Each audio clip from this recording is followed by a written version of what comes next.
Hello दोस्तों, crime story इन्फोडोट channel में आप सभी का हार्दिक स्वागत है। मैं हूं मारिया चौधरी।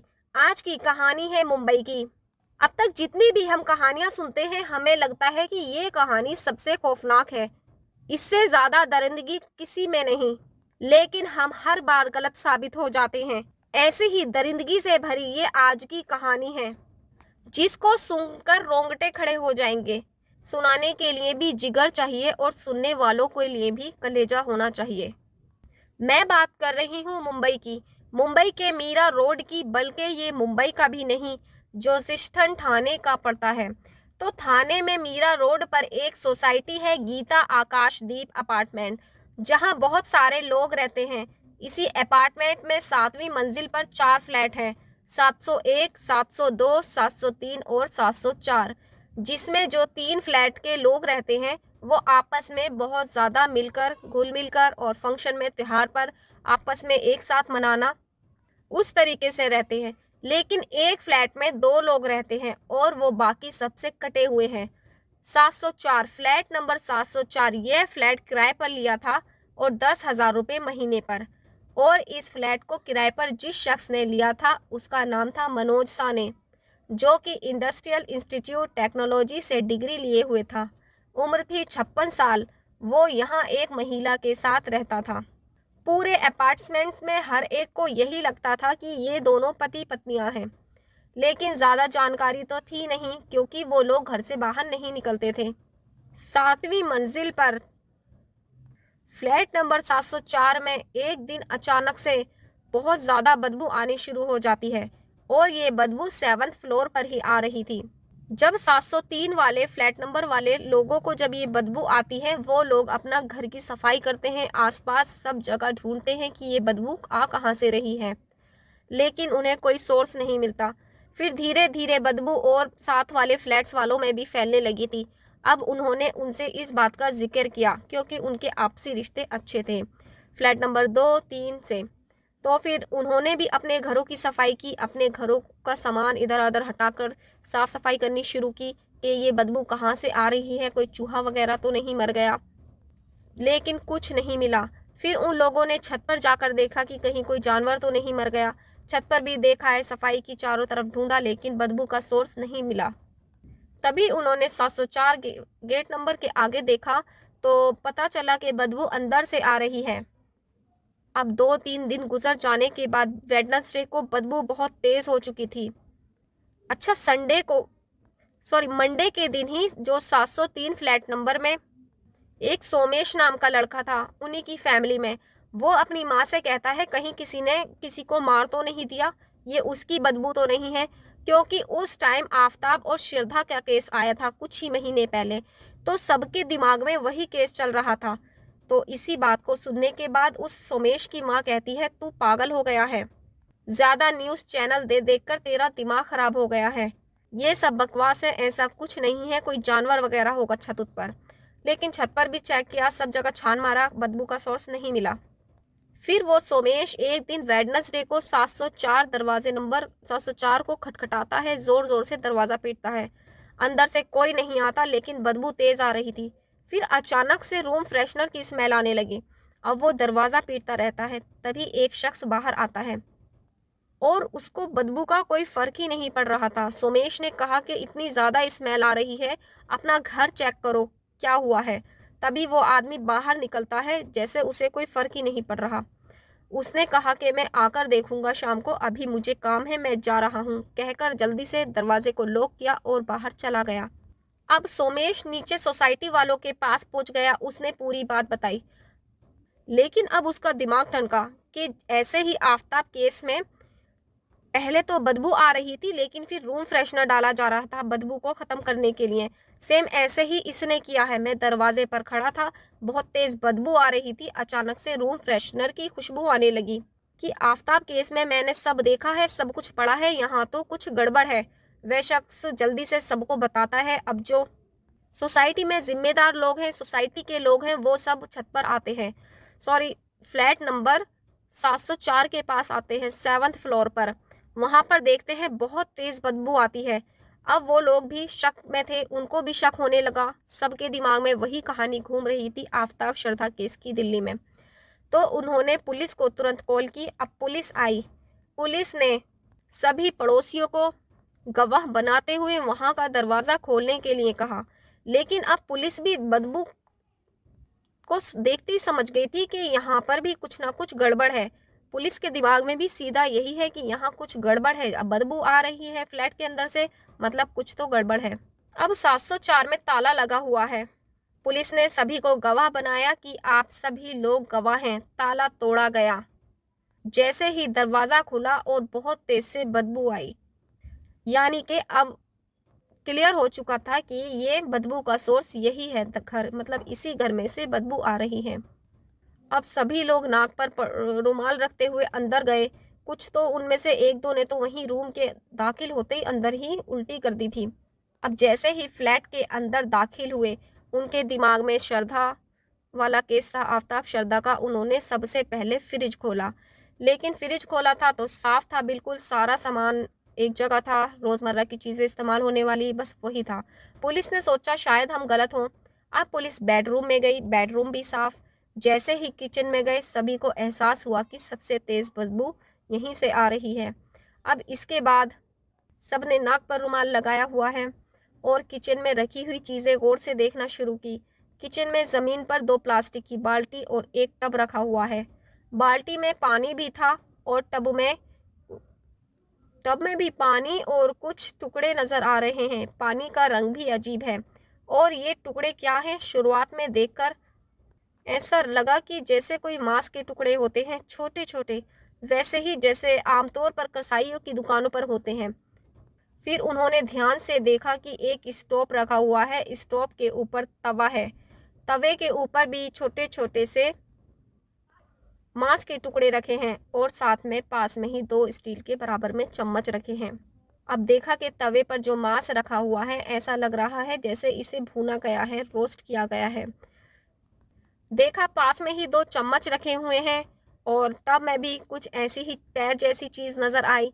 पहला यहाँ से खटका हुआ, लेकिन उसका रंग बदला हुआ था, सब कुछ बदला हुआ था। अगर किसी को काट कर डालें तो वो वैसा नहीं होता। फिर उन्होंने एक कुकर देखा, कुकर को खोला, उसके अंदर भी मांस के बॉइल्ड उबले हुए पीसेस थे। अब सबको यकीन हो गया कि यह मामला क्या है और सुमेश जो मंडे से शक कर रहा था उसे भी यकीन हो गया। अब पुलिस वापस बेडरूम में जाती है, लेकिन बेडरूम साफ था। तभी फोरेंसिक टीम को फ़ोन कर दिया जाता है। फोरेंसिक टीम 704 फ्लैट नंबर में पहुंच जाती है, सोसाइटी आकाशदीप। इस दौरान दोबारा से घर की तलाशी शुरू होती है तो वहाँ कोने में एक जूड़ा सा होता है, चोटी जैसा, जो औरतों के जूड़े से एक चोटी सी कटी हुई लग रही थी, लंबी सी। तो इससे अंदाज़ा हो गया कि ये किसी औरत की चोटी है, पूरी काटी गई है। बाल और उस चोटी को देखकर यह अंदाज़ा हो गया कि ये जो किचन में सब देखकर आए हैं, कहीं उसी महिला के लाश के टुकड़े तो नहीं। अब पुलिस अंदर ही है, नीचे मनोज भी आ चुका है। मनोज हर बात से बेखबर है कि उसके फ्लैट में पुलिस है, लोग इकट्ठे हैं, उसे कुछ नहीं पता। मनोज लिफ्ट की तरफ बढ़ता है, तभी वो देखता है पुलिस की गाड़ियों पर उसकी नज़र जाती है और उसको 7th फ्लोर पर कुछ हलचल नज़र आती है। वो वापस अपना मुंह छुपाकर भागने लगता है, लेकिन क्योंकि सिक्योरिटी गार्ड जो भी वहाँ के स्टाफ थे वो सोसाइटी के सबको जानते थे कि ये किस फ्लैट में रहते हैं, किस में नहीं। उन्हें ये भी पता था कि 704 में पुलिस आई हुई है और ये मनोज साने नाम का एक शख्स रहता है और ये वही मनोज है जो पुलिस को देखकर भाग रहा है। तभी वो सोसाइटी वाले पुलिस को मनोज को दबोच लेते हैं। अब पुलिस देखती है उसके घर में ही फ्लैट में एक दीवार पर बोर्ड बना हुआ है, लगा हुआ है जैसे क्लासरूम में होता है, और उस बोर्ड में कुछ मैथ के क्वेश्चंस लिखे हुए हैं। अब ये सारी चीज़ें थी, लेकिन अभी भी कंफर्म नहीं होता कि ये है क्या, क्योंकि मांस के जो टुकड़े थे उनका रंग अलग था। लेकिन उस घर में 2 ही लोग रहते थे, एक मनोज और एक सरस्वती, जिसे सोसाइटी के लोग हस्बैंड वाइफ मानकर चलते थे। पत्नी है नहीं। अब जो पति मनोज था उसे अब पुलिस ने पकड़ लिया था। पुलिस ने दरवाज़ा बंद किया और आसपास पूछताछ करने के बाद अब पुलिस मौकाए वारदात पर जो बहुत सारी चीज़ें देखी गई थी, वो सभी फोरेंसिक टीम उन्हें कलेक्ट कर प्रेशर कुकर से लेकर चम्मच, बाल्टी सबको समेटा गया। अब पुलिस थाने में मनोज से पूछताछ होती है। वो सच्ची झूठी कहानी सुनाने लगता है। उसने कहा कि मैं यहाँ सरस्वती बेद नाम की महिला जिसकी उम्र 34 साल है उसके साथ रहता था और हम दोनों में बस हल्का सा झगड़ा हुआ था और वो बहुत शक्की थी। उसे लगा कि मेरा किसी और के साथ अफेयर है और बस छोटा सा विवाद हुआ था और उसने जहर पी लिया। उसने खुदकुशी कर ली। मैंने तो बस उसे काटा है, लेकिन जब वो मर गई तो मुझे समझ नहीं आ रहा था मैं क्या करूं। हाल ही में जो आफ्ताब श्रद्धा केस जो चल रही थी कहानी, वो उसके दिमाग में आई। क्योंकि वो 7th फ्लोर पर रहता था, वो उसको लाश को लिफ्ट के ज़रिए बाहर फेंक कर नहीं आ सकता था। अगर वो लिफ्ट के ज़रिए लाश को बाहर लेकर जाता, वहाँ पे आस पड़ोस के लोग सीसीटीवी में कैद हो जाता, इस वजह से वो फेंक कर नहीं आया।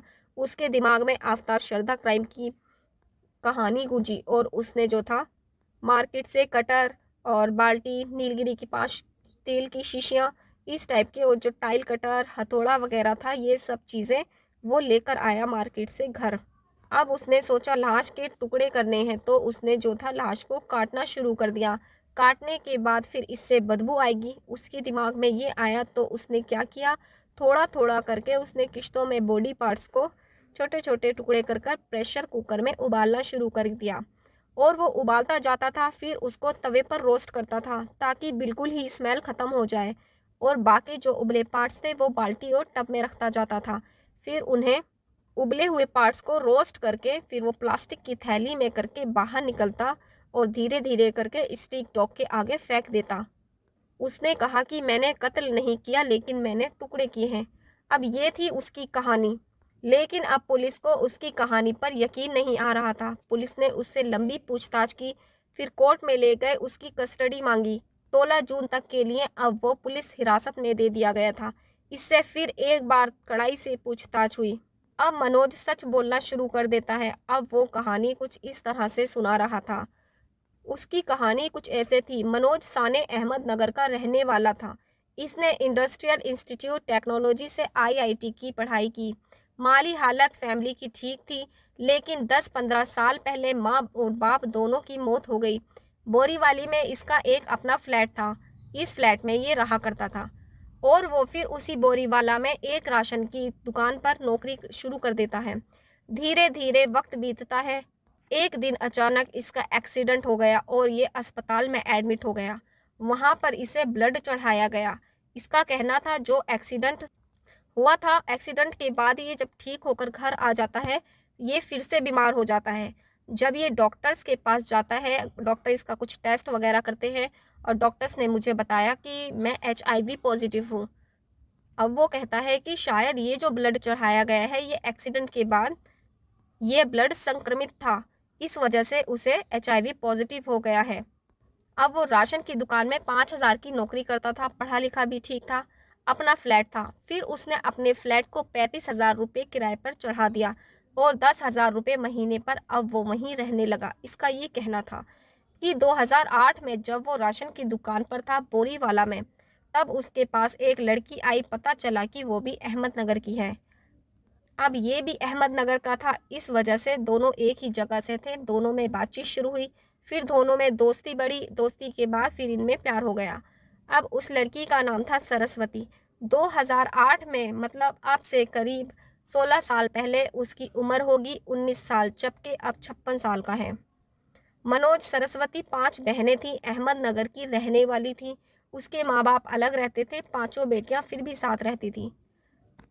फिर उसकी माँ की मौत हो गई तो ये तमाम बहनें अहमदनगर के एक अनाथ आश्रम में आकर रहने लगी। इसके बाद 2008 में सरस्वती मुंबई आ गई। यहाँ बोरीवाला में मनोज से टकराई और फिर उससे दोस्ती हुई, प्यार हुआ। तो फिर मनोज उसको अपने साथ मीरा रोड के उसी किराए के फ्लैट में ले गया और अब यहाँ दोनों अपनी मर्जी से रहा करते थे और नौकरी भी करते थे। मनोज वहीं राशन की दुकान में 5,000 की नौकरी पर काम करता था और 35,000 रुपये उसका महीने का फ्लैट का किराया आता था, कुल 40,000। अब 10,000 ये किराए में देता था, बाकी के बचे 30,000। तो इनकी ज़िंदगी भी ठीक ठाक चल रही थी। उसने कहा कि लेकिन अभी कुछ महीने पहले ही मेरी वहाँ से नौकरी छूट गई थी, क्योंकि जिस राशन की दुकान में वो नौकरी करता था उस दुकान का लाइसेंस ख़त्म हो गया, तो राशन की दुकान बंद हो गई और वो बेरोज़गार हो गया। इसके बाद उसने बताया कि सरस्वती से उससे झगड़ा शुरू होना हो गया, क्योंकि वो जब घर पर लेट आता था तो सरस्वती उस पर शक करती थी कि कहीं इसका बाहर अफेयर है। अब वो बेरोजगार हो चुका था तो घर में हर टाइम झगड़ा कलेश रहने लगा था। फिर उसने ये भी बताया कि जब वो दोनों आए और साथ रहने लगे, साथ रहते रहते फिर दोनों ने फैसला किया कि हम शादी करेंगे।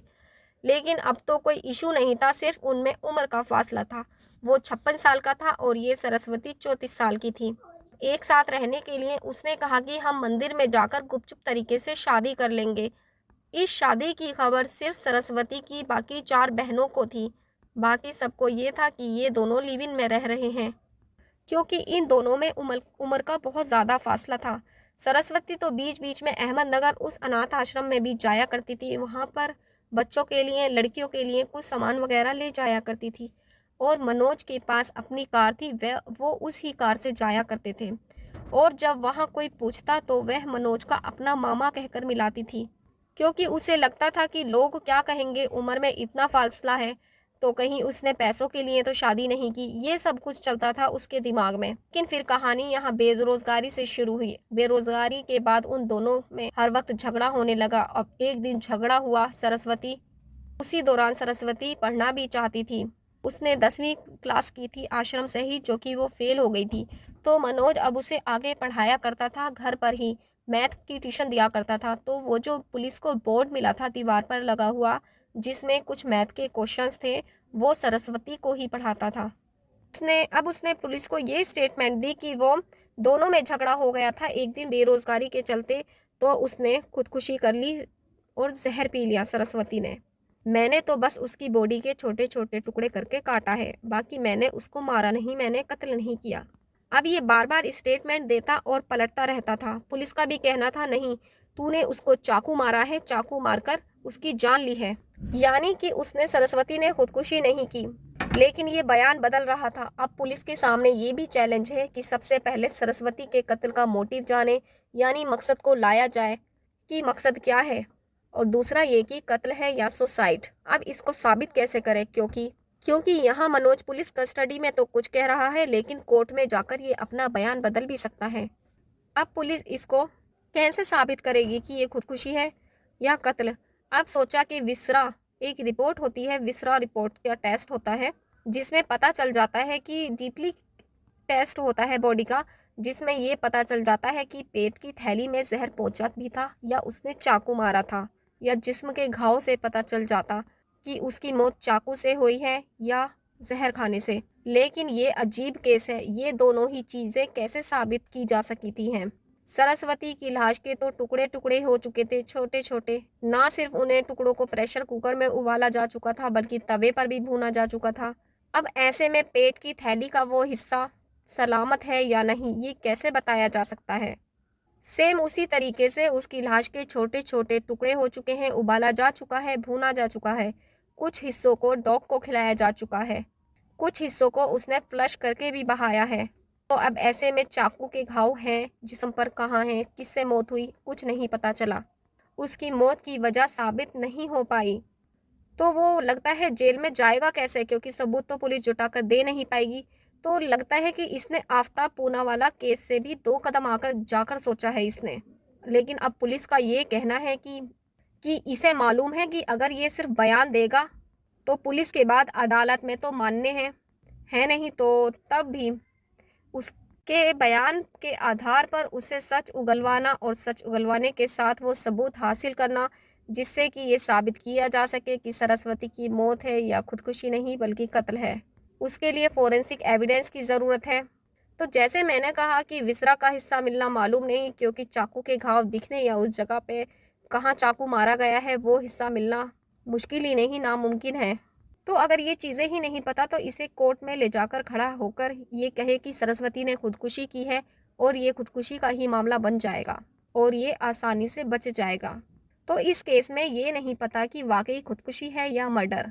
तो इसलिए थाने पुलिस के सामने एक अजीब सा केस आया, जिसमें कातिल उसके सामने है, जिसमें मकतूल की लाशें भी मिल चुकी हैं, वो लाश भी सरस्वती की है। इसके लिए जो सरस्वती की बहनें हैं उनका डीएनए सैंपल भी आ चुका है। इससे पता चल गया है कि ये बॉडी सरस्वती की ही थी।